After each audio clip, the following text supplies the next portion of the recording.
Crystal. This is Pete and Anders. This is Ed, their dad. And this is Frances, their mom. And this is a movie about the house that Ed built and how it might be a model for moving away from dependence on fossil fuels.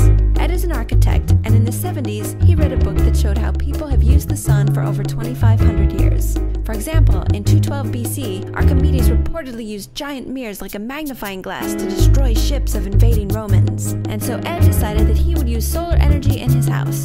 In 1982, when he built a house in Massachusetts, he put solar air heating collectors on the roof. Warm air collected in the panels and was circulated around the house, and Peter and Anders stayed nice and warm.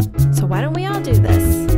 Well, there are probably two main reasons. First, sunlight isn't always available. Ed, for example, had electric resistance heaters to back up the solar collectors. And second, historically, we haven't been able to draw electricity very efficiently from solar energy. In 2006, however, Ed tried something new. Ed had read that photovoltaic panels had become more efficient at collecting energy, so he switched his solar air collectors to photovoltaic panels. Then he did something else. He had read about a new technology called a low-temperature heat pump. The low-temperature heat pump is a device that squeezes heat out of the air. Well, it's more complicated than that, but it heats a house, even if it's freezing outside. And if you run it in reverse, it cools your house too! When Ed switched to the new photovoltaic panels and installed the low-temperature heat pump, his electricity bill went down by 50%! And when the photovoltaic panels produce more energy than the house uses, the town pays Ed for the energy he produces, and his electricity meter runs backwards. No oil, less coal-powered electricity, and more efficiency. Some people have hybrid cars. This is a hybrid house. Can we move away from fossil fuels? Should we? Obviously we should.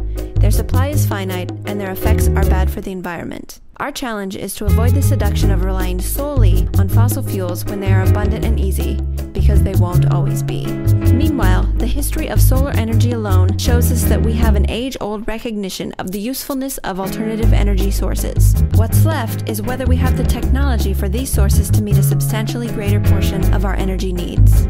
So what is the formula for our energy future? First, we must demythologize both the problems and the promise of solar and other alternative energies. Then, we must move towards a hybridization of our energy supply, like at Ed's house.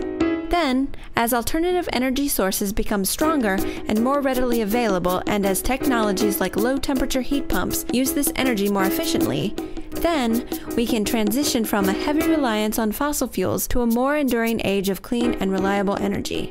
But lastly, this formula will be nothing but a formula unless more of us become early adopters, like Archimedes in 212 BC and architects like Ed today.